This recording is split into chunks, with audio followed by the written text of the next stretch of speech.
Good evening, everyone. It is 6 o'clock, which means, and it's the first, well, actually, it's the third Wednesday in January.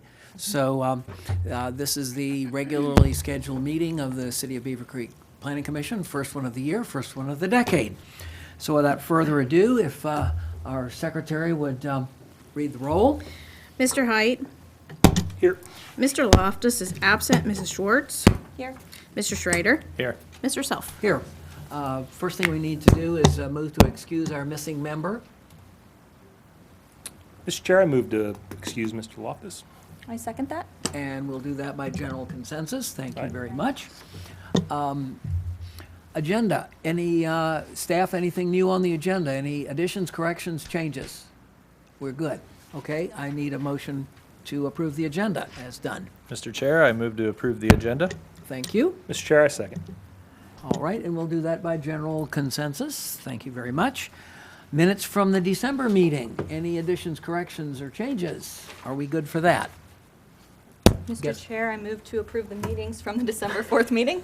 Sorry. That's fine. You beat me to it. I'll second. And I have a second, and we'll do that by general consensus. Thank you very much. Okay, folks, tonight we have 4 public hearings and a subdivision.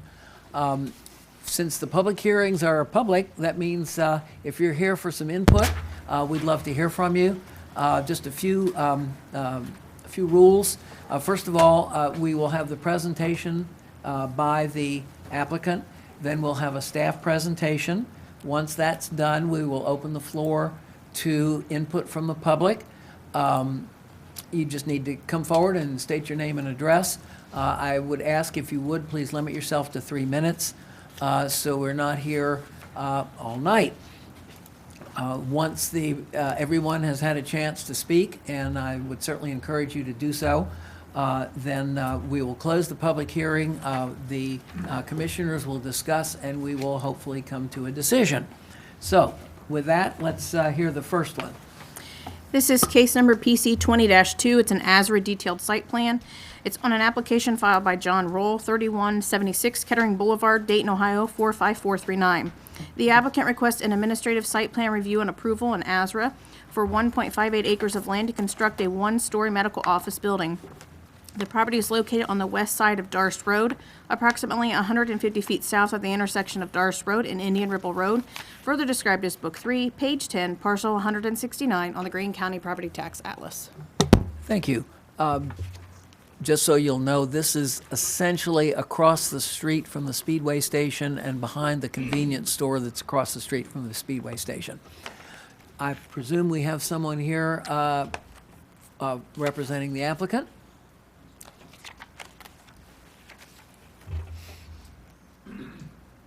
Oh, yeah, you got to step up to the microphone. You're on TV. I'm John Roll and Associates. I'm the architect for the project, representing the doctors who want to build this building. I've never been before you before. Do I make a little presentation, or do I? If you like. Well, I think I think that Randy's got all the drawings and everything to show you, and I'll be happy to answer questions about it. But it's a pretty straightforward 1-story office building for a nice group of doctors and medical imaging and some things like that, and sort of a residentially scaled project. I met with Randy and the engineering department, fire department. I think we're more or less on the same page on everything. We have a few details to discuss today, but which we're happy to do. And but we're excited to do the project. It's a nice little part of the community. I think we're going to do our best to make it a nice building, and that'll fit in well with your community. So if there's any, I'll let Randy do his thing, and I'll answer any questions that you have. Thank you. Do I stay up here, or do I? No, you can sit down now. I'm dismissed. Good evening, Mr. Chairman, members of the Planning Commission. The case you have before you is PC 20-2. It's the Darst Road Medical Office Building. Again, the applicant's looking to construct about a 7,000 square foot building on a little over 1.5 acres. The project's located southwest of the intersection of Indian Ripple and Darst Road. You can see this is a closer up view of the 1.5 acres, or a little bit more than 1.5 acres. It's just south of the lot where there's a Rob's Beer Barn on the corner. This is kind of an older aerial photo, so this is Speedway as it was. but this entrance point to Speedway is still located here. There's another one, but this point is located still here. To the south is a former fencing company. This is one big large lot. Front portion of it is zoned B2, and then the back portion of that one lot is zoned R1A, so it's kind of a non-conforming lot where back in the 50s when they rezoned the entire city, they just did those front portions as commercial and then the back portion as residential. To the west is a PUD, it's the Vineyard Church, and then to the north is, again, the B2, it's the beer barn, and then the Ollie Davis Medical Office Building is then to the east, which is zoned 01. Seen here is the proposed site plan. Again, they're proposing one entrance to the site, which is located directly across the street from the entrance that's part of that Ollie Davis Medical Office Building. Based on the number of exam rooms that they provided in their application, as well as the number of employees that they had stated, they're required to have 60 parking spaces, and that's one for every three for every one exam room, and then one for each employee. This application does show 61, so there's no problem with the amount of parking that they're proposing. Also with this application, they'll be constructing a 5-foot sidewalk along the entire frontage of Darst Road, so that that'll help with the interconnectivity with the non-motorized transportation in the area. Again, this is an arrow. You could see the entrance located directly across the street. It's a 25-foot wide entrance. I mean, wouldn't anticipate that the traffic will be so heavy that they need a left out lane and a right out lane. It's just a 25-foot entrance. One thing with non-residential projects abutting residentially zoned properties, there's a stipulation in the screening and buffering that there is a 50-foot buffer between the two uses. And you can see, because this is a non-conforming lot, in the back half it is zone R1A, there's technically a 50-foot buffer required in that southwest corner. So I drew that 50-foot arc on the back. But as you can see, there's commercial use just abutting the property. So in this 50-foot buffer, you're buffering what is essentially a commercial area. And then there's a large amount of woods that the nearest house is over 250 feet away. So we did add a condition that they be required to do this buffer, but staff, I didn't want it to, or not bring it up at all that there's that buffer, but I would recommend that you would remove that condition, but I wanted to give that the option for Planning Commission either way. And you can see if they narrow these spaces down, they could make it work in the same number of spaces. They wouldn't lose any parking. It's just that there's you're buffering what's essentially a business. So again, we recommend that you don't, or that you can remove that condition.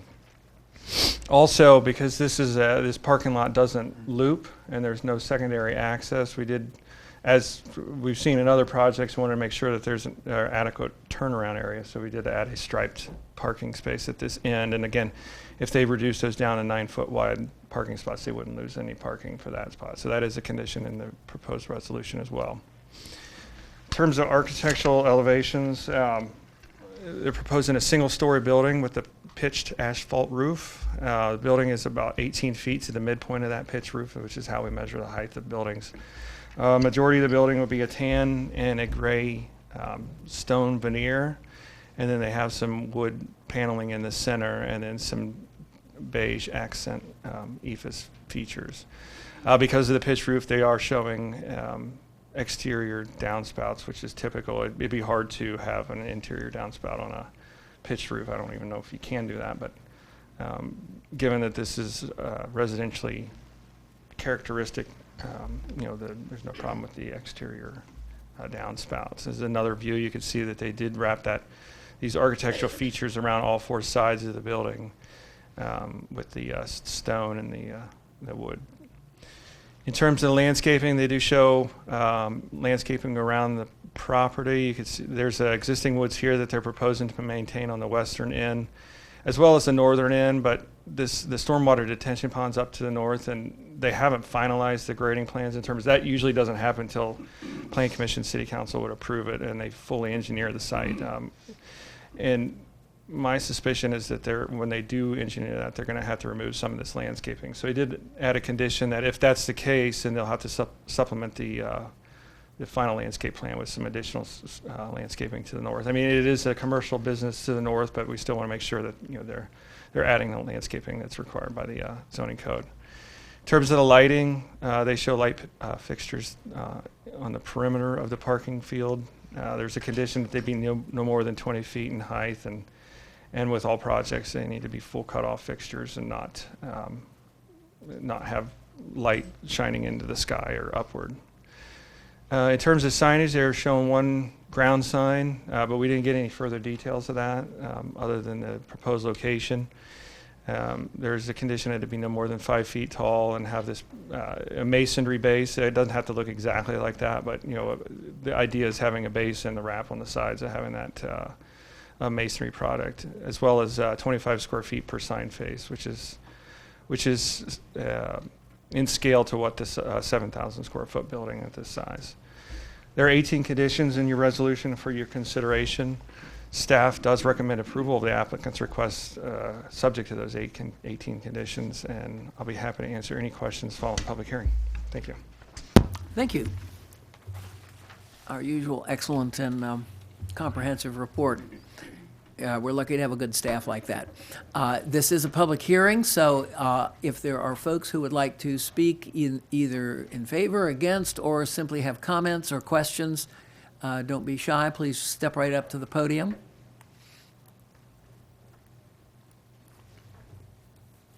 Hi, I'm Steve Fox. The address is 2270 South Miami Street in West Milton.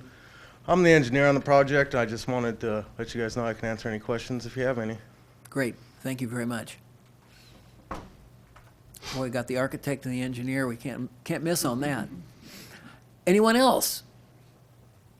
That's the wrong way to say that. I should say, are there other folks who would like to speak?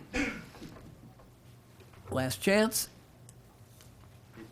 Can I speak to you? Sure, go ahead. Just to underline a few of the things that Randy talked about. Some of those parking issues we're of course going to work with you on. The parking in the southwest corner that Randy alluded to, we found out about that nearby residential kind of late in the game, and I really would like to keep it as is. I just would hate to waste that parking. These doctors really could use it, and shortening the spaces is not really ideal. They have the 10-foot wide spaces we'd like to keep. The other issue up in the the turnaround, we could do that. I might point out that that whole row of parking along the side that dead ends, that's all staff parking. So, and the staff entrance is right to the right there. You can see it.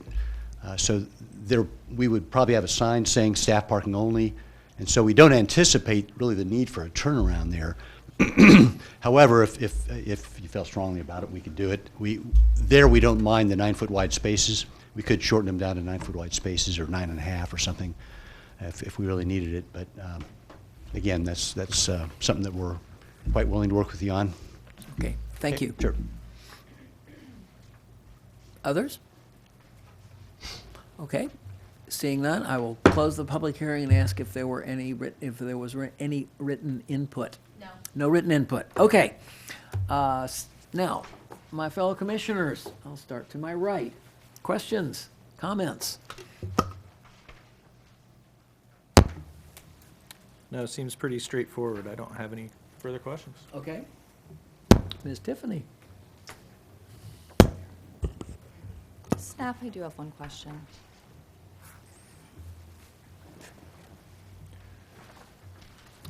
I apologize. That's okay. I probably wasn't paying attention.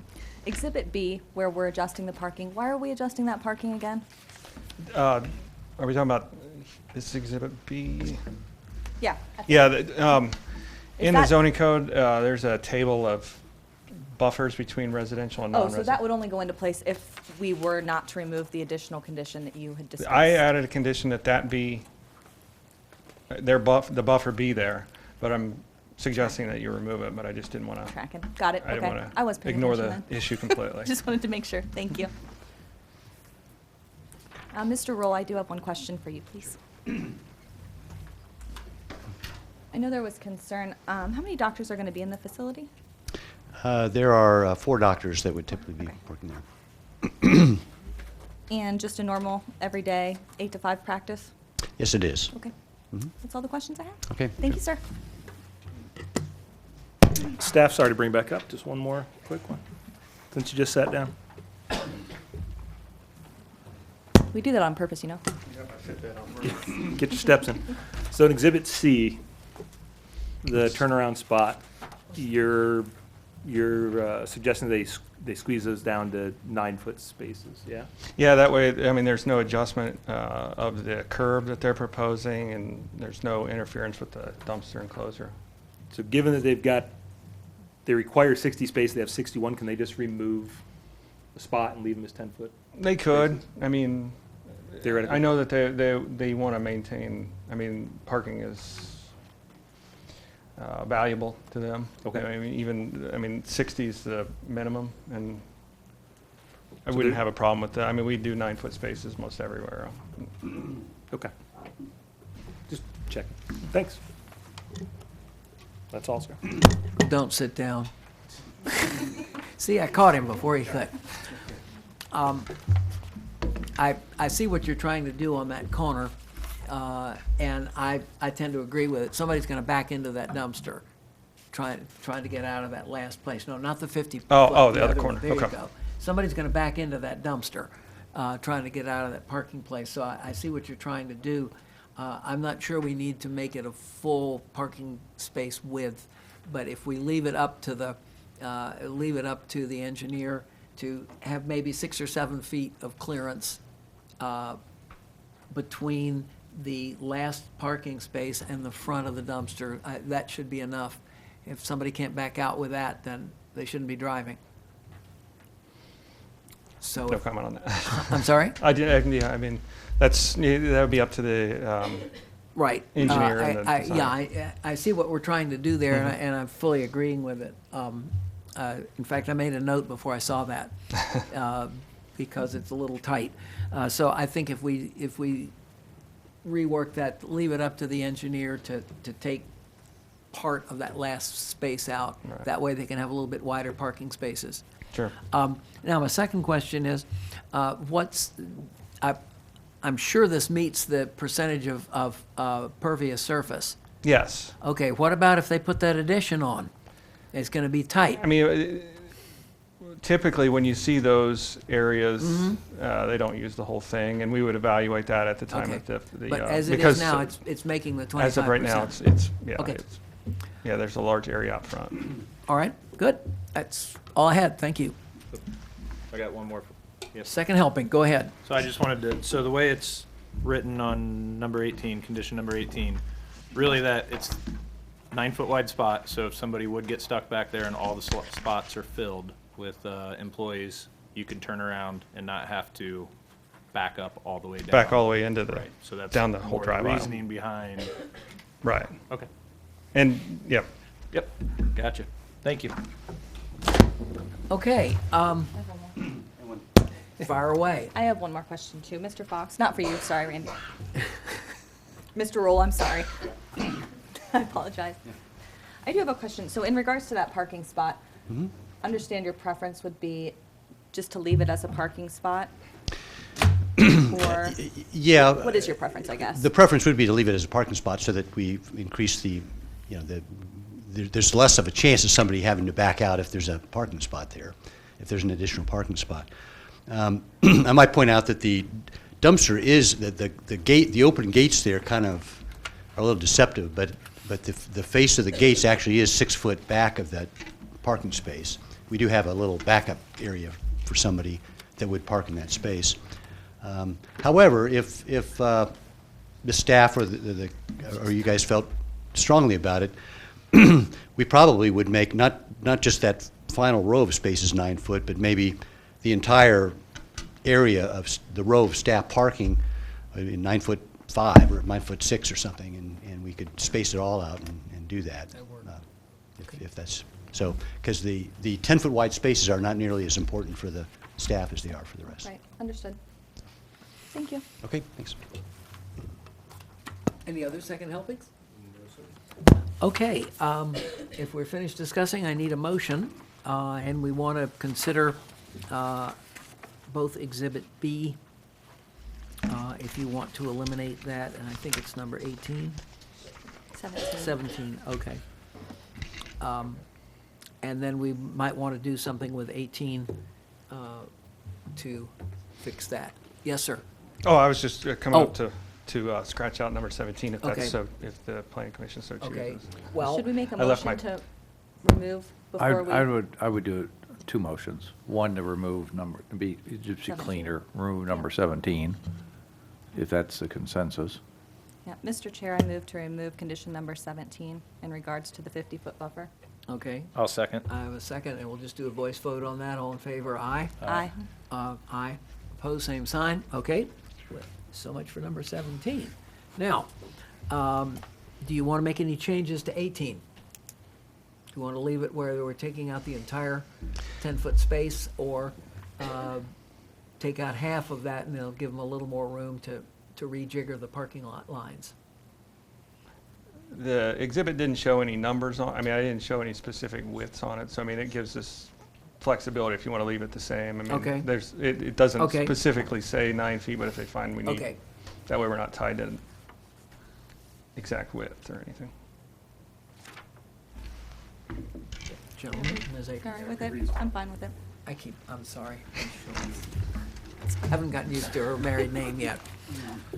Mr. Chair, I move to approve PC 20-2 Azra Darst Road Medical Building with the attached 17 conditions. Mr. Chair, I second. I have a motion and a second. Let's go ahead and read the roll on this, please. Mrs. Schwartz? Yes. Mr. Schreider? Yes. Mr. Height? Yes. Mr. Soph? Yes, motion carries 4-0, and we'll look forward to a nice new building there on Darst Road, and we will move right along to our next, if I can find it. Thank you very much. Our next public hearing is PC 20-1. This is case number PC 20-1. It's a conditional use on an application filed by Shri Chandra Mission, P.O. Box 3413, Princeton, New Jersey 08543. The applicant requests conditional use approval to allow for a place of a religious assembly in an R1A one-family residential district. The properties are located on the south side of Lance Road, approximately 180 feet west of the intersection of Town Hall Road and Lance Road. The property is further described as Book 5, Page 6, parcels 198 and 211 on the Greene County Property Tax Atlas. Thank you. I presume we have an applicant here? Yes. Step right up. Good evening, Chair and Commissioner members. My name is Vijay Chitkara. I live on 1718 Haley Drive, Centerville, Ohio. But I do practice meditation at the 3153 Lance Road, Heartfulness Meditation. So I'm representing this proposal for conditional use of the property. That's to provide services and activities related to the Heartfulness Meditation.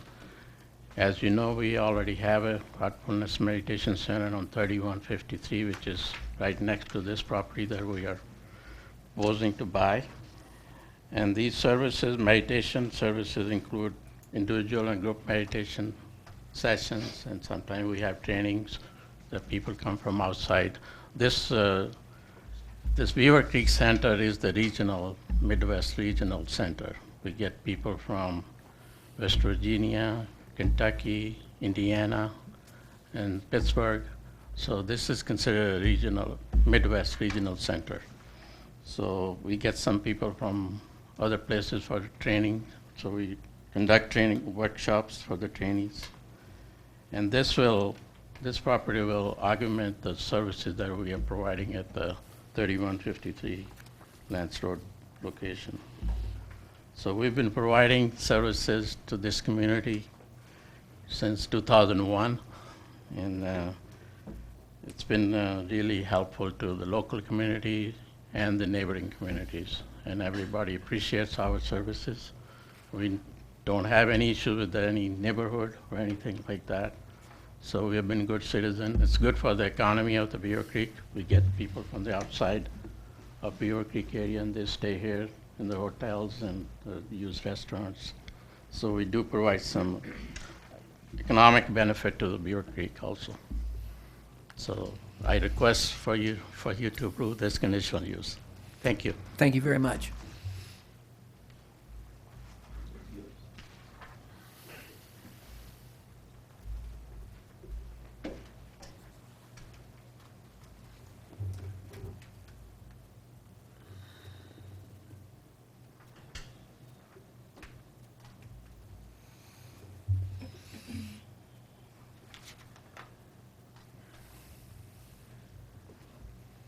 Good evening, Mr. Chairman, members of the Planning Commission. Before you is an application requesting approval of a conditional use that would allow for the expansion of the existing meditation center to the adjacent property at 3143 Lance Road.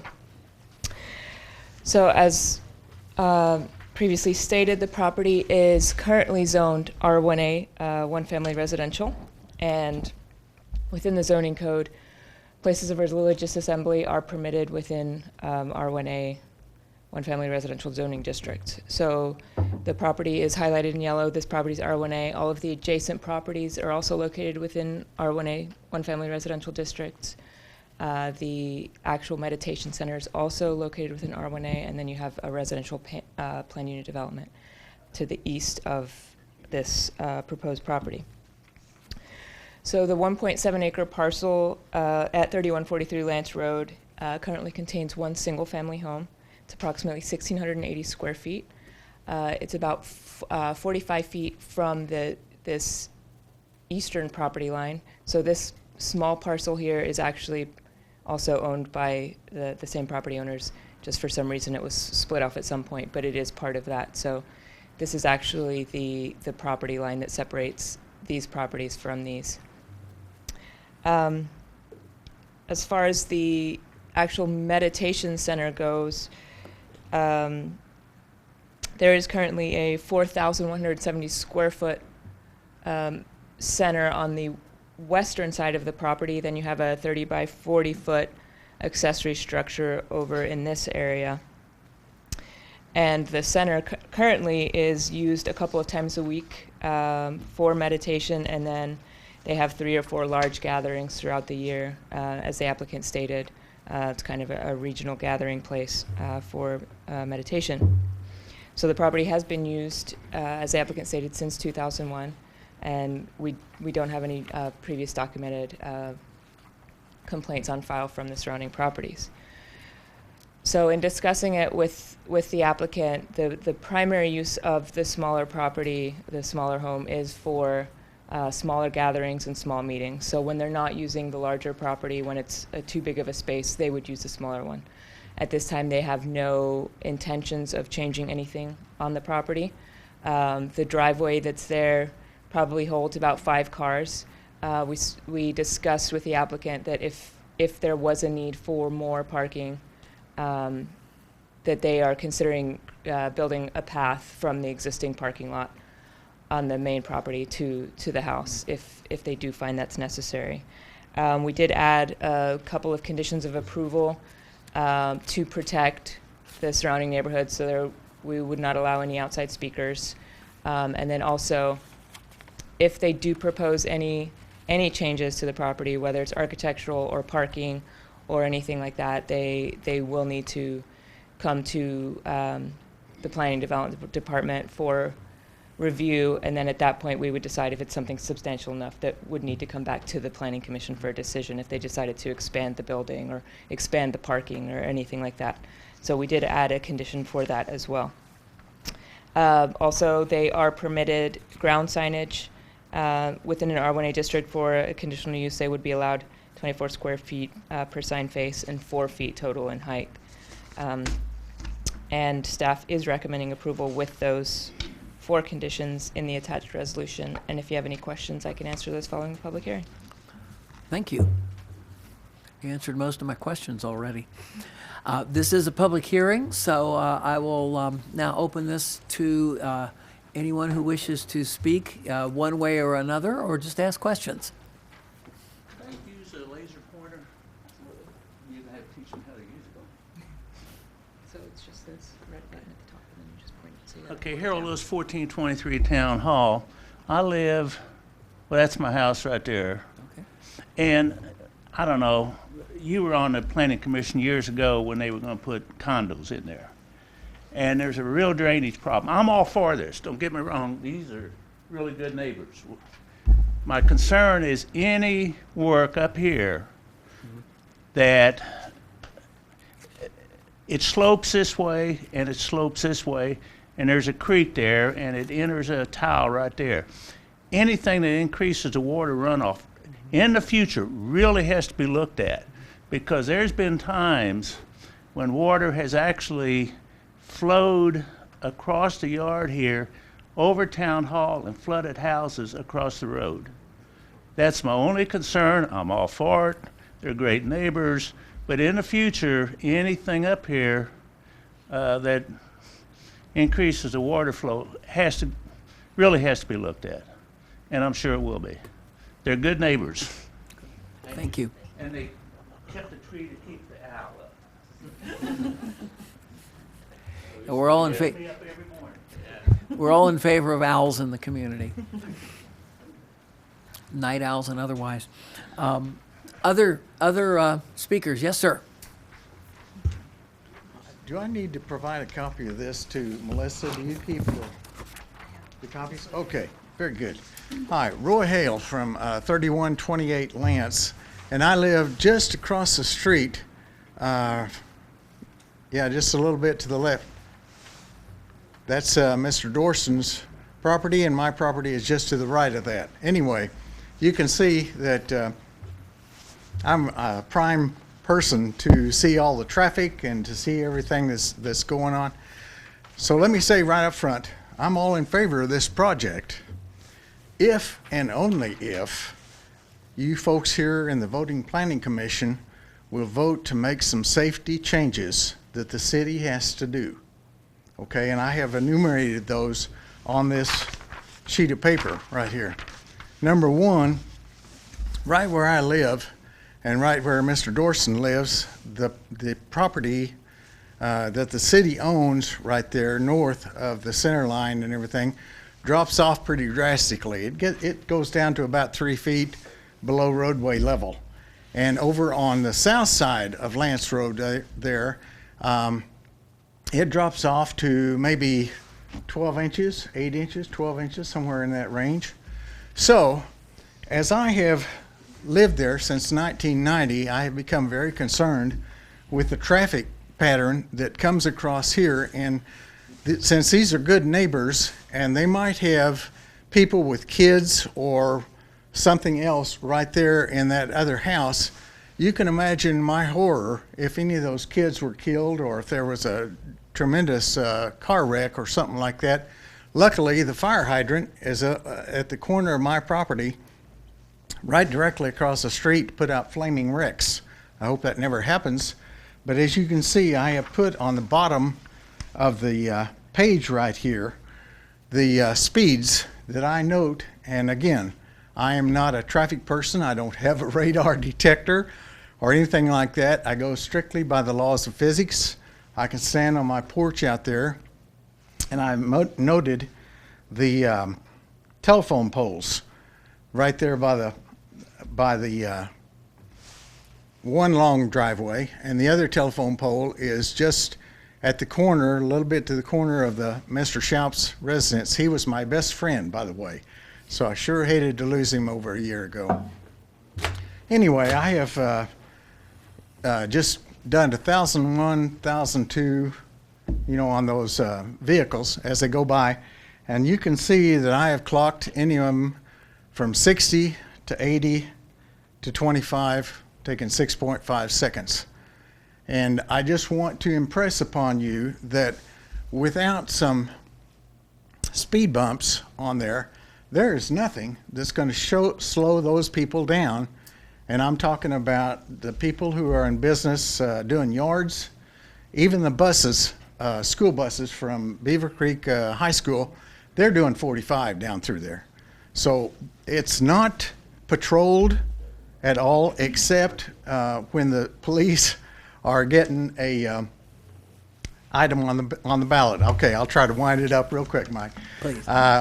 When the police have an item on the ballot for funding, then they'll come out 2 weeks before and you'll see a very real presence. Otherwise, they're never around. So I've got 3 items up there: speed bumps, lights on those telephone poles, and cameras, because you need to have protection against suits on the city for any kind of a wreck that happens there. Entertain any questions? Okay, thank you. Bye. Thank you very much. May I speak? Okay, sorry. Other input? We'll get to his concern. Other input from anyone else? Last chance? Oh, come right ahead. Hi, my name is Pam Rodriguez-Robertson. I live at 3058 Lance Road. And I just had a question on, this is my first meeting, and so some of the language. So what is the difference between conditional use and permanent use? Okay, I'll jump at it. Staff, tell me if I'm wrong here. In a zoning, in a district, this being R1A, which is essentially single-family residential half-acre lots, which a lot of Beavercreek is, there are standards. It's primarily residential. There are other activities that we, as a planning commission, can approve in a single-family R1A zoning district. That's what they mean by conditional. That if we approve it, it is under certain conditions. And Okay. one of the items is a place of religious assembly. What we used to say a church until we got a Hindu temple and a Baha'i congregation and an Islamic center. It's now a place of religious assembly. So what we are doing tonight is approving the use of this property as something other than single-family residence, but as a place of religious assembly. And how does that affect the tax base? Staff, you're going to have to help me out on that. They would be tax exempt. Yeah, it would be tax They're exempt. non-profit. Whereas Just the like your residence church- ju- brings in Just tax. like a church Correct. would be. Yeah. I mean, any nonprofit is going to be the property that is, help me out here, Steve, the property that is gonna be used for exempt. religious purposes is exempt. Yeah, yes, it's considered nonprofit. As far as taking care of the road maintenance, then there goes the tax money towards taking care of road For that maintenance. particular and- parcel, that's correct. Okay, so right now, that road does need some, as you know, that is the east-west connector, other than Dayton Xenia, has shown an increase in traffic since the Dunkin' Donuts, as well as the Montessori School, which I love the Montessori School, and not so much the Dunkin' Donuts. But, so there's a more increased traffic now, as well as if this changes into a religious assembly, the tax base is gone to take care of the road maintenance, as well as I fully agree with the safety concerns. The traffic is 25 miles an hour there, and it never is 25 miles an hour. It is at least 40 to 50, sometimes 60 going down through there. The lighting, when the telephone poles were changed out, some of the lighting was not put back on the telephone poles, so that decreased the visibility in that area, and particular in that entrance into the assembly.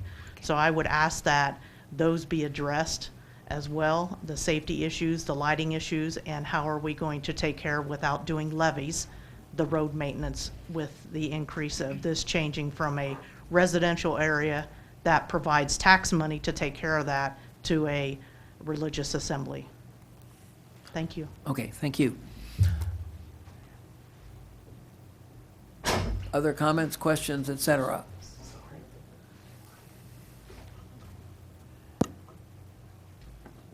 My name is Gary Zimbo. I live at 3061 Lance, which is farther on down past Town Hall. But I'd just like to reiterate what everybody else said here about the traffic. My neighbors across the street, they've got 3 little boys, and there's been at least, I know 2 for sure, maybe 3 in the mornings, where their kids are getting on the bus and the cars just go right by. You know, we don't have time because they're going so fast to even get a license plate number off the car. And I've lived there in March will be 42 years on that street. And like they said, the traffic now with Dunkin' Donuts, people are cutting over from Haynes up to Fairfield and then back. And the speeds are bad. I've had Matt Barber sat in my driveway before and gotten people, and he told me said that the average speed he gets is 40 to 45 miles per hour. And anytime they want to sit in my driveway, they're more than welcome, because when they come over that hill heading east, they're going pretty good clip. So that's all I've got to say. Thank you. Thank you. Others?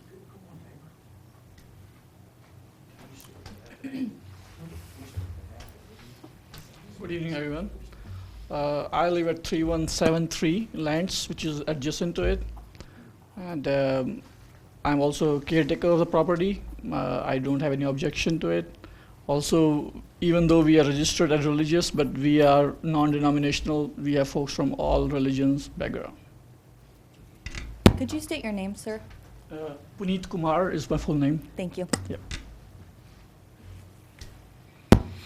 Others? Go right ahead. Yeah, I appreciate all your concerns, and whenever we get large assemblies, we remind all the members to follow the speed limit. And we also, our members, on regular basis, we tell them, follow the speed limit. So most of them, I hope they, they do, and I do, I know that. And we have volunteer police people who sit there and monitor the speed limits. And also, on occasion, police officers come in our parking lot and stay there and watch the traffic also. So I do appreciate your concern, and we will remind again all the members to adhere to the speed limits. Thank you. Thank you. Got out of people, aren't I? Okay, if there's no one else, I will close the public hearing and ask if there was any written input. No. No written input. Okay. I will start with Ms. Tiffany. Well, first and foremost, I do appreciate the residents' input. My husband actually used to live over on Windmill, and so I'm very familiar with the speeds up and down Lance Road. Unfortunately, and please, Steve, correct me if I'm wrong, my concern with this is I don't want to constrain the applicant in taking away from their organization to address the speed. They're kind of two different issues, and probably something that may be better suited for city council. I was just going to, I want to point that out. Actually, one of the conditions is that while traffic may be an issue, you have to also consider traffic in relationship to what this particular use will generate. And I certainly would not argue that there's probably should be some improvements on that road, but the fact is, it is not really being driven by this. It's not a high-dense, bringing in lots of individuals. The traffic that is there is going to be there, whether this is there or not. So, I mean, that's one of the conditions, is that it's relative to what is there, or what they're proposing. Thank you. Staff, I do have a question. I'm not sure whether or not you'll be able to answer it, but I do want to address the tax issue. Do you know how much tax this property is bringing to the community? By chance? As a residential?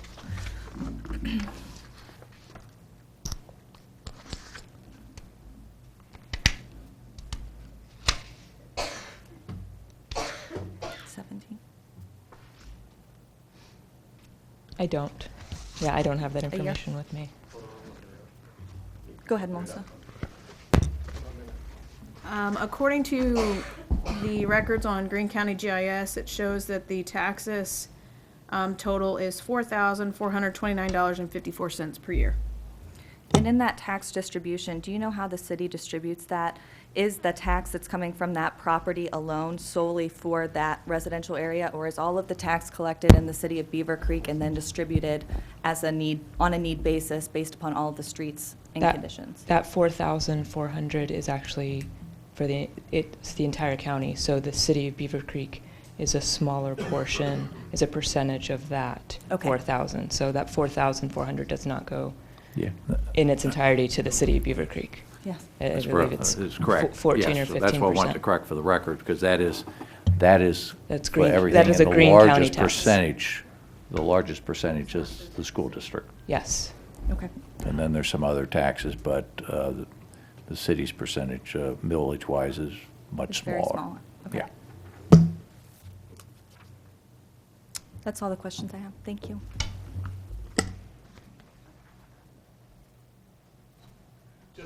Just to clarify that, so it's easier for everybody to understand, that goes into a pot. That house does not pay for that street. It goes into an overall pot.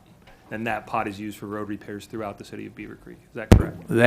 Well, the tax revenue, depending on which, I mean, some of that revenue, you have to understand, or I want to explain, some of those tax levies, because city has a number of tax levies, we have, some that are for street, a portion of that is also for police, and that simply will not go.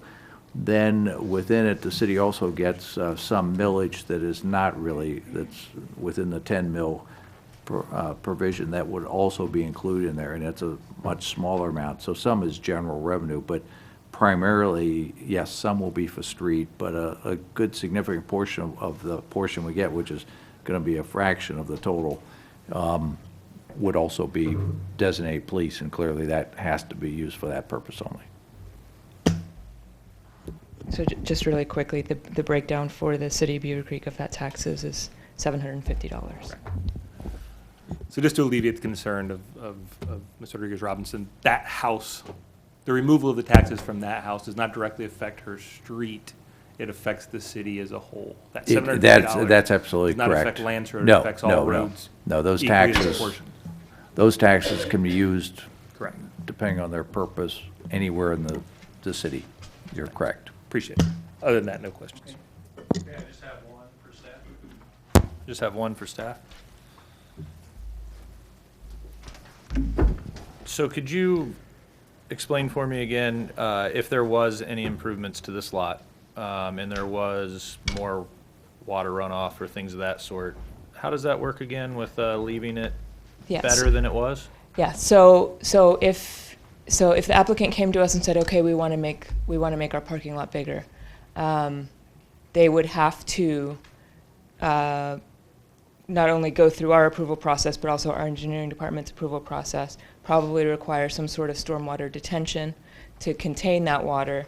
So in most cases, if that were to happen, it actually would improve the water runoff, because more of that water that's existing now would be going into that detention pond.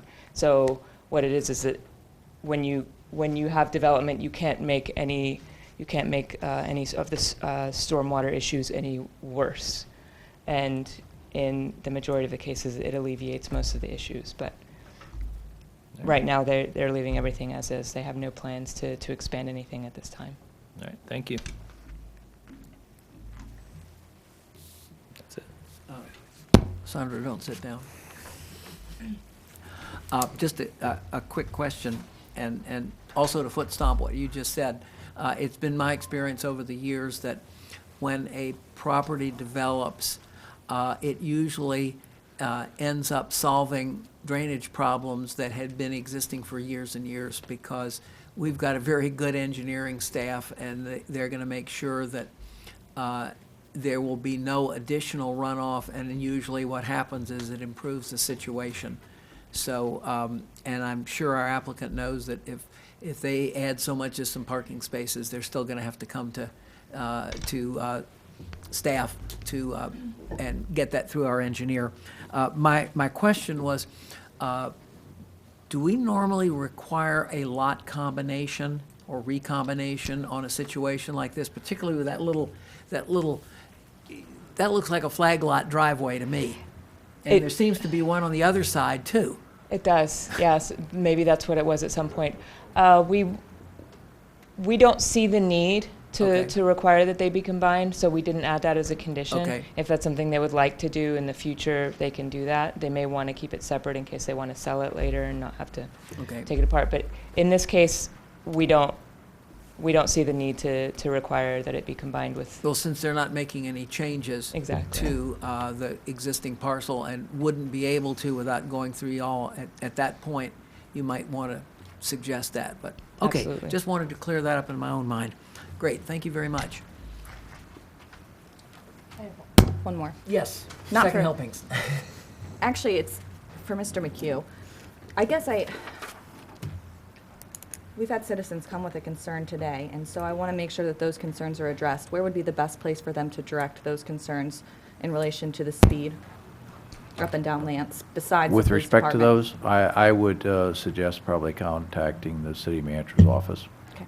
And certainly could send an email too with To the those city manager? concerns. Thank you. And then he can refer it to probably the police chief and Okay. city engineer. Thank you. The city of what office? I can't. The city manager's office. City manager's office, yes. Yeah. Correct. Send an email if you wish. I mean, that certainly is doable too. No further questions, sir. Okay, thank Thank you. you. Anything else? Okay, I need a motion. Mr. Chair, I move to approve PC 20-1 with the attached 4 conditions. All right, I have a motion, Mr. Chair, I second. and I have a second. Okay. Read the roll, please, ma'am. Mr. Schreider, Yes. Mr. Height, Yes. Mrs. Schwartz. Yes.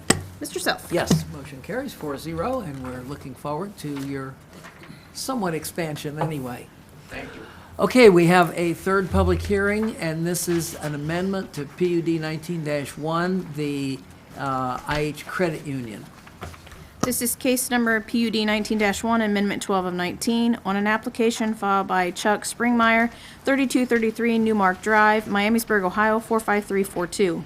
The application requests approval of an amendment to add an additional 0.485 acres of land to PUD 19-1. The property is located east of 1464 and 1474 North Fairfield Road, further described as Book 5, Page 5, Parcel 272 on the Greene County Property Tax Atlas.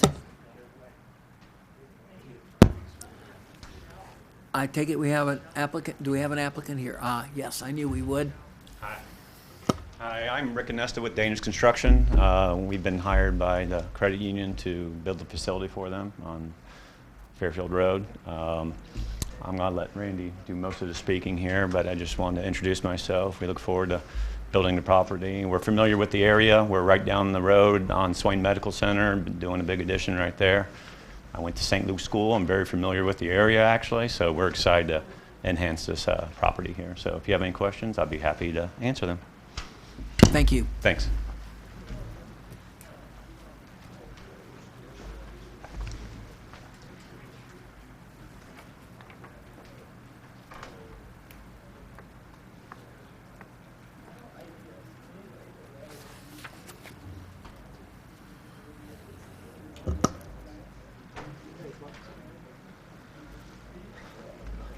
Thank you again, Mr. Chairman. The case you have before you is PUD 19-1. It's Amendment 1219. They're looking to amend the PUD by adding a little over a half acre to the PUD. This project's located at where the former Beck & Sons tractor supply company is, or was. You can see this is the outline of the existing PUD. Actually, it's the outline of the specific site plan that was approved. Just went to City Council on Monday, actually, and they got it approved for their site plan. But among the conditions of approval was that the PUD be amended because a portion of that, this area over here, is actually outside of the PUD and is currently zoned R1A single-family residential. So there was a condition. The existing PUD is in yellow, and then the small area we're adding tonight is, you can see it's here in yellow here. There's a resolution before you this evening that maintains the existing conditions, or all the existing conditions of the PUD as it is, and just transfers those over to this area highlighted in yellow. It's allowed on the land use plan. It's shown as community, commercial, and office, which is compatible with what they're looking to do. One of the things I'd like to add to the PUD this evening, based on discussion at Monday night's City Council meeting, was Right now in the PUD, it's a modified list of B2 uses, and there's certain excluded uses on the ordinance that created it. And we wanted to add a few uses to be excluded from the PUD, including bar, tavern, nightclub, cigar, tobacco stores, hookah and shisha bars, and then tattoo parlors. And that's because of the relation to the proximity to there's a school and a church that's just immediately to the south. I spoke with the applicant about that this morning or this afternoon, and they don't have a problem with removing those conditions. So I just add a condition. Basically, it's what I've got written there. Just add as condition number 3 in the proposed resolution for your consideration. There actually now will be 3 conditions should Planning Commission take that 3rd condition. Staff does recommend approval of their request, and I'll be happy to answer questions following the public hearing. Excellent, thank you. Once again, it's a public hearing, so is there anyone here who wishes to speak one way or the other, or simply ask questions? Aha, I have a taker. Good evening. My name is Bruce Quindon. I represent St. Luke Parish with our residence that's right on the north border. 1440 North Fairfield in Beavercreek. Thanks very much for adding that additional precluded uses. That was a big concern of ours. We acknowledge that the parcel that's being added will have two-way traffic 24 hours a day to support an ATM for the credit union. Our concern is that appropriate screening be provided for the lights and noise from those cars that directly point into the kitchen, porch, and family room of the residence that's right across that border. We had erected about 5 or 6 years ago a solid wood stake fence that goes just about to the front edge of the residence, the rectory, in order to screen the business that's currently there. This property is in back of that current segment. It used to be used just to, they used to test their lawnmowers in that parcel of grass. So it's just because traffic is going to be coming in, basically can be coming in all hours of the day for the ATM, we would just request that appropriate screening be put in place as far as to protect the residency's privacy and cut down the interference. Thanks very much. Great, thank you very much. I hadn't planned to speak on this one. I didn't even know it was up here. But I've always had a concern about, Harold Lewis. Harold Lewis, 1423 Town Hall. Okay, a lot of us are having a concern at McDonald's, because the intellectual group meets every morning at McDonald's, about traffic in and out of that place, making left turns out of this International Harvester place, just like the Panera Bread. How are people going to get in and out of Panera Bread down there? Over the month of December, there at the intersection of North Fairfield and Lance, where the old country store is, they put a great big sign up, totally blocked the view of traffic coming up through there. You could not see a car coming up there because of that sign. I called the city, they moved it back probably 3 feet, still blocked it. The bushes that are there, they never trim the bushes. I didn't know it was that bad till I had a rental car one day. I have a SUV sitting up high in a rental car. I couldn't see a car coming up there. The bushes are too high. Now, which corner are you referring to? The cars credit union coming side? up North Fairfield. The credit union side or Yeah, the credit union side. the Belfair store side? Well, as you come up North Fairfield, towards the Belfair corner, going north on North Fairfield, you know, how are you going to make a left turn out of there? Because you got southbound traffic. You have the problem at the school in the morning. There's nothing that can be done about it, but at least give us a line of sight there. Cut those bushes down that are up there at North Fairfield and Lance. Give us an opportunity to see cars coming. Bicycles are another problem, okay?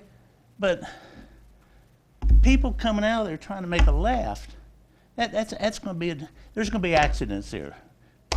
Move the fire station over there. It's getting that bad on on North Fairfield, all up and down North Fairfield anymore. Nobody's paying attention to left turn traffic and right turn traffic depending upon the side of the street. There at the Shell station, it's terrible.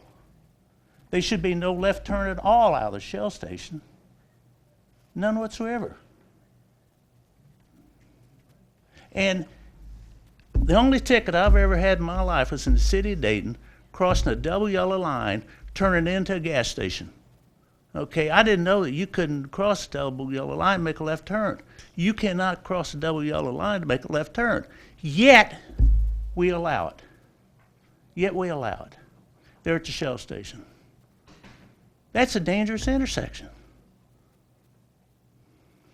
When I was on the Board of Zoning Appeals, we had a case out on Colonel Glenn. We said no left turn out. And they put the sign up, but then when they sold it, the sign came down. It doesn't mean anything. Start giving tickets. Thank you. Thank you. Others? Last chance. Okay, I'll close the public hearing and ask if there was any written input on this. No. Okay. Who do I start with? There you go. So, question for staff. Not really a question, but a clarification. Yes. During the last meeting, we did discuss the adjacent resident screening and privacy, right? We talked about. We're talking about the property that's south, right here? Correct. Okay.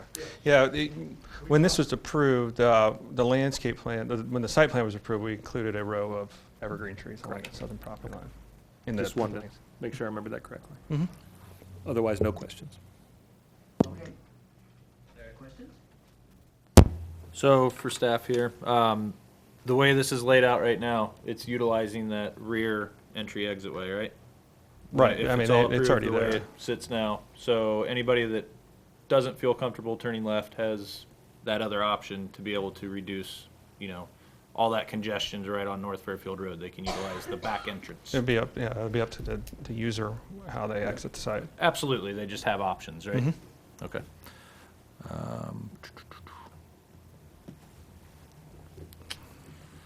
That is all I have. Thank you. I have no questions. Mr. Height-Gottman. Okay, just one quick one, just to satisfy my own curiosity. When we're including this in the PUD, that automatically scotches the R1A zoning, does it not? Or does that parcel remain R1A? No, what we're doing is rezoning it from R1A to the Okay, I PUD. knew we were making it in a PUD, Mm-hmm. but. Yeah, no, we don't do the underlying zoning anymore. Okay, that shows my age, that we used to do that. It's okay. And that the two parcels will then be combined. In this case, it probably would make sense to combine them. Once we're requiring a final subdivision with the before we release Okay. the zoning permit. So yeah, it'll all be one lot, and then Okay. there'll be the appropriate cross-access easements and stuff.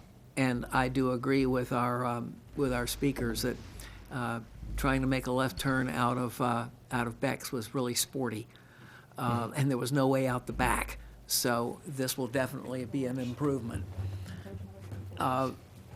Second helpings, folks? Okay, then I will ask for a motion.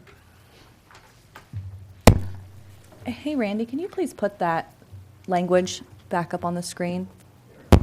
Thank you so much. And just to reiterate, so our representative from St. Luke's understands that there was buffering row of evergreens in the original approval on this. So keep an eye out, make sure they get put in. Let us know if they're not, but I'm sure they will be. Okay. Mr. Chair, I move to approve PUD 19-1, Amendment 1219, with the addition of a condition number 3 that says the following uses shall be excluded from the permitted uses in all of PUD 19-1, bar, tavern, nightclub, cigar, cigarette, and tobacco stores, retail, hookah bars or shisha bars, tattoo and piercing parlors. Okay, I have a motion. I'll second. I have a second. Mr. Height? Yes. Mrs. Schwartz? Yes. Mr. Schreider? Yes. Mr. Self? Yes, motion carries 4-0. So we have that little administrative detail cleared up. And we will move on to our last public hearing, PC 20-3. And folks, I want you to know this is a 99-page package, and there will be a quiz afterwards on this. This is was it every 5 years that we take a look at our land use plan, where we look at vacant parcels around the city and make adjustments as necessary.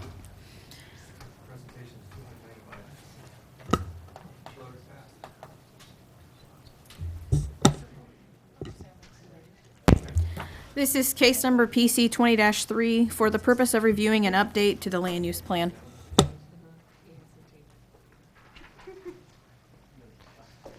Yes, this is the, as the chairman alluded to, every 5 years or so, or around 5 years, we look to update the existing land use plan. This last one was done in 2015, so we're right around the 5-year time frame. So we're looking to amend the ordinance that enabled the 2015 plan, which is ordinance 15-27, to take the changes that are in front of you in Exhibit A of your resolution. A few of the highlights of this 90-page document was we're proposing to create a new land use designation, which is mixed use, which is intended for the, well, obviously, or what it says, mixed use. I mean, it's looking to create small developments or medium, large-sized developments, but utilizing not only residential but commercial and office, all in a mixed setting, similar to what we have at the Green, not necessarily that large, but and then there's some language about buffering of existing residential from the mixed uses of a creative way, just so we can take each case or each area on a case-by-case basis. Another thing is one of the proposed changes is to increase the medium density residential. Right now it's capped out at 5.5 dwelling units an acre, and to do a slight increase of that to 6 dwelling units an acre.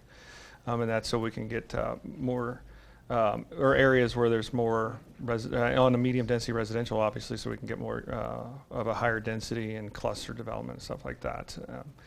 Also, there was a few VPAs that we combined into, former VPAs that we combined into larger VPAs just because of, for instance, there was a VPA that the Casto property, which is now Shakertown, is kind of crossing, and there was another VPA south of that, so we just combined it all into one so that, you know, it's a larger area, but it's more encompassing, and it gives us a better idea. In terms of the land use plan changes, most of them are going from former uses to what now is mixed use, but there's 1,150 acres in the area, in the city, that we're proposing to make land use changes. And it's kind of, I mean, these are the changes that it's kind of hard to see, but you know, the significant ones are this, what was single family, or what is currently single family residential down here. It's a couple hundred acres down at North Fairfield and Indian Ripple. So we're proposing to change that to mixed use, as well as the Casto property, which is, again, that's what the future, what the under construction Shakertown Road is bisecting. And then Mission Point up in the northwest corner, that's currently research office, and we're looking to change that to, again, a mixed use, because the zoning right now is actually a mixed use zoning. I mean, it has retail, hospitality, office, and research. And then the other significant one was just to the west of here, and including where we are now, it's all research/office, and we're looking to change that to a mixed use so that we can have more creative use, especially because this area does abut the Creekside Trail and Dayton Xenia. Then you have the opportunity to accommodate not only motorized users but non-motorized users. So with the proposed changes, this is what the future the 2020 land use plan would look like. And A majority of it is still residential. Over 2/3 of the city would still be residentially designated, and over 63% is still the low-density residential. And then breakdown of the non-residential uses is about a fifth of the city, and then the public uses, which includes the open space and right-of-way, is about 10% of the city. Again, there are several changes in the proposed documents, all encompassed into an Exhibit A of the proposed resolution. Staff does recommend approval, and I'll be happy to answer any questions following the public hearing, but I don't see anybody here to speak. Okay, well, we'll still, for pro forma, we will open the public hearing, ask for folks who wish to speak, and for those of you watching on TV, the room is empty except for us. Melissa, did we have any written input? No. Okay, so I will officially close the public hearing, and I'll just open this up. Jump right in. I just have one question. On the changing the density on that medium density residential, can you go back to the slide that you showed before, please? No, the one where you showed the breakout. Yeah, that one. So we have 3.8% medium density residential. What kind of, can you give an example of where those types of lots are located? Yeah, here the map is a little easier to see. One of the changes was behind what is. I think she wants a. Oh, what's 6.5? Existing Okay, what's facility. roughly 6 acres? An existing.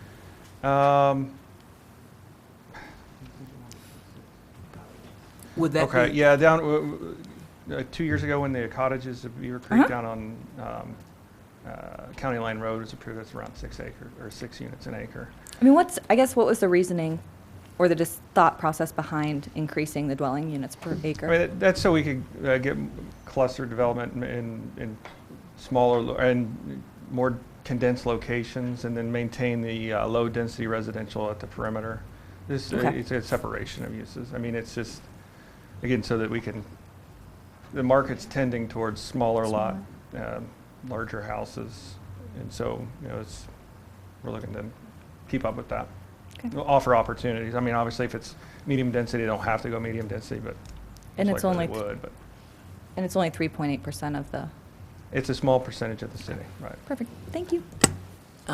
Just for clarification, that medium density could actually be apartments or condos as well as cluster. Oh yeah, we have some medium density single family neighborhoods as well. And by cluster, you would mean like basically individual houses with zero lot lines, side yards. It doesn't necessarily mean that they're smaller, but I mean that's an opportunity. That's a possibility. In a certain, I mean, if we rezoned got a PUD that was zoned to allow for 0 lot lines or something like that, yeah. I mean, so in other words, there are a number of different options for a developer wanting to go to that density that wouldn't necessarily be multifamily apartment building. Right, yeah, like the single-family neighborhood around Royal Point Park on Park Overlook, that's congruent density, but.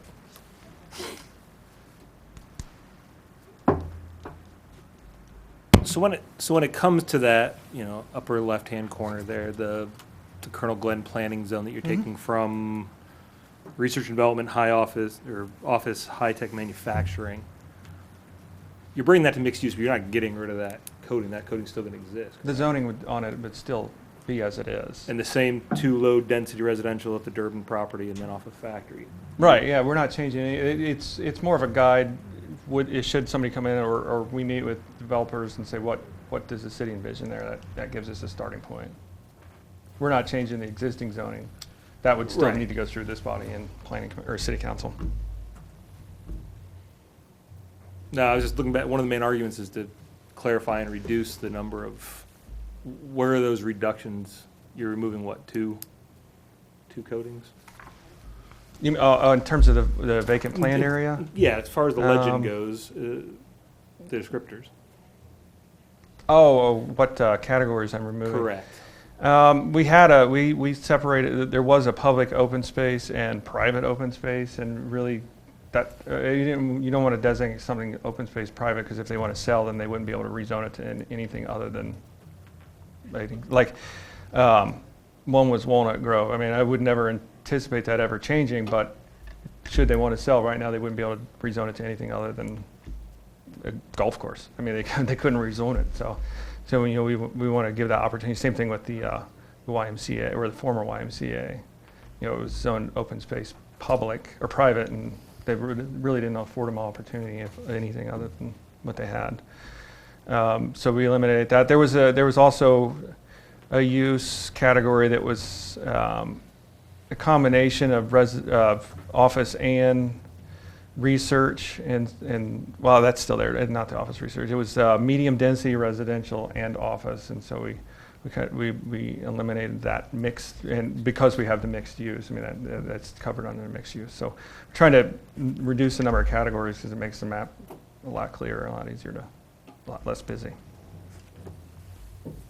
Okay, I just have one, just for clarification to make sure that I understand it. So in those mixed use areas, or the potential mixed use areas, if they're currently R1A, let's say, and a commercial business wants to come in, they got to go through the normal process they have now. It just allows more flexibility to say this is a possibility, I guess? It opens the More than it's a possibility opportunity, but the intent of the mixed use is not just solely commercial, not Right. just solely residential, but more of a broader, we want to see more of a comprehensive plan come forward and how they would interact with each other rather than just a strictly residential or just a strictly commercial project. Right, so for future planning, we could use it for all these different things, but if we were to use it for something different than it's currently zoned, then we have to go through Correct. the process. That is correct. Okay, understand. Thank you. Historically, we've had a land use plan simply to provide guidelines to prospective developers so that they will know not to bring in something totally inappropriate for a particular parcel. And that way, they know going in that what we're looking for. And it's not cast in concrete, it's more like really firm rubber, because we've had a situation where a HEPA is an example, because that was not zoned for multifamily originally along county line. It's a senior's apartment, and we weren't expecting county line to develop the way that it was developing. And all of a sudden, a multifamily seniors facility became useful, so we amended the land use plan to allow it. We don't do it very often, but it's there to just simply to provide guidance, and it's worked.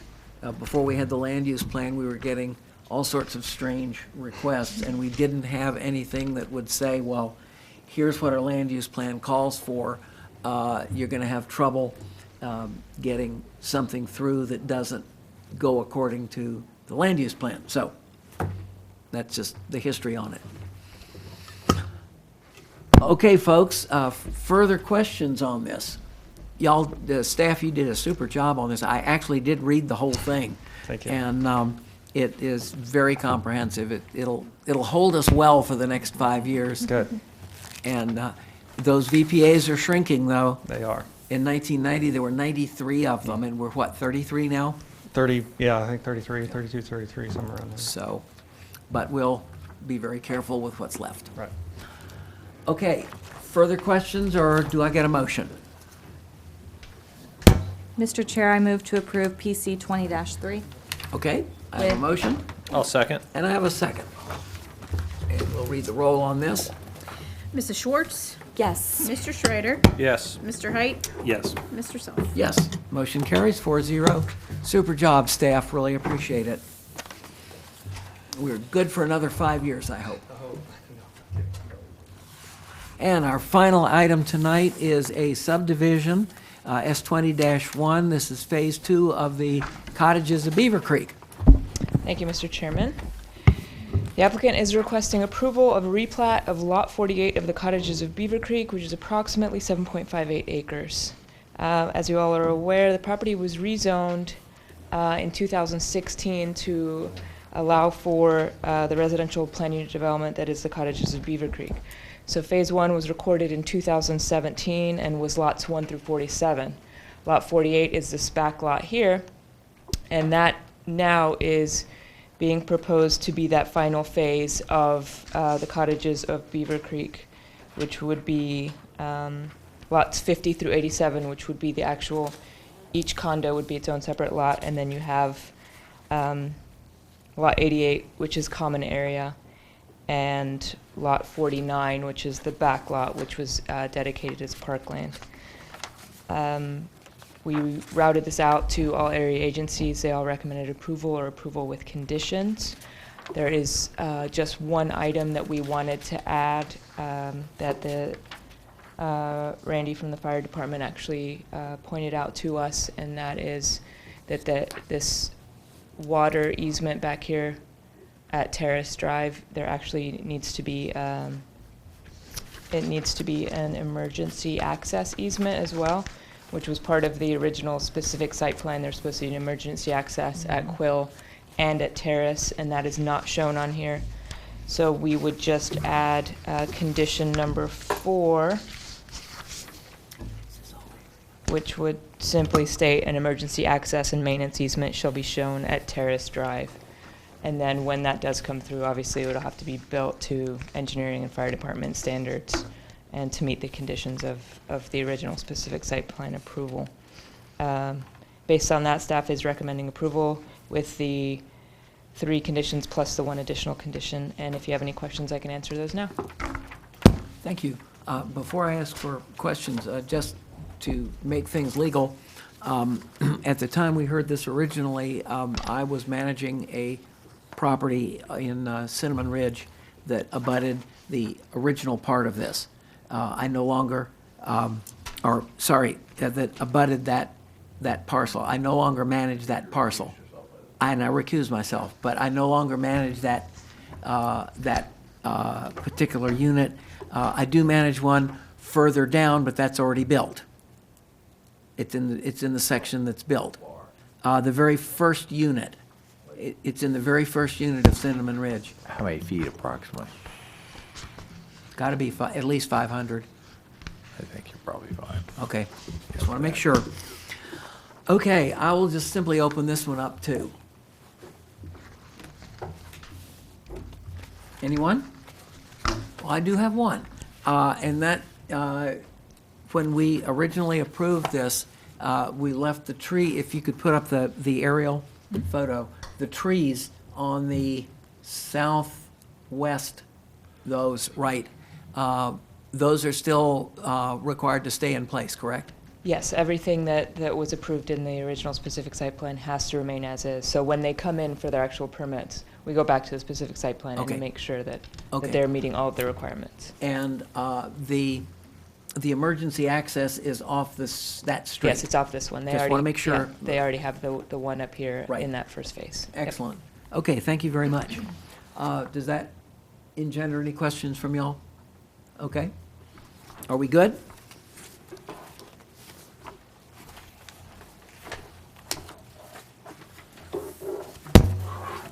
Mr. Chair, I move to approve case number S20-1 with the recommended 3 conditions and adding a 4th condition that says emergency access and maintenance easement shall be shown at Terrace Drive. Okay, I have a motion, Mr. Chair, I second. and I have a second. If the clerk will read the roll. Mr. Schreider? Yes. Mr. Height? Yes. Mrs. Schwartz? Yes. Mr. Self? Yes, motion carries 4-0, and we got a lot done tonight in an hour and 25 minutes. So, anything else for the good of the order? I'll entertain a motion for adjournment. Mr. Chair, I move to adjourn. Thank you. I'll second. And I have a second, and we are at 7:25. Thank you very much.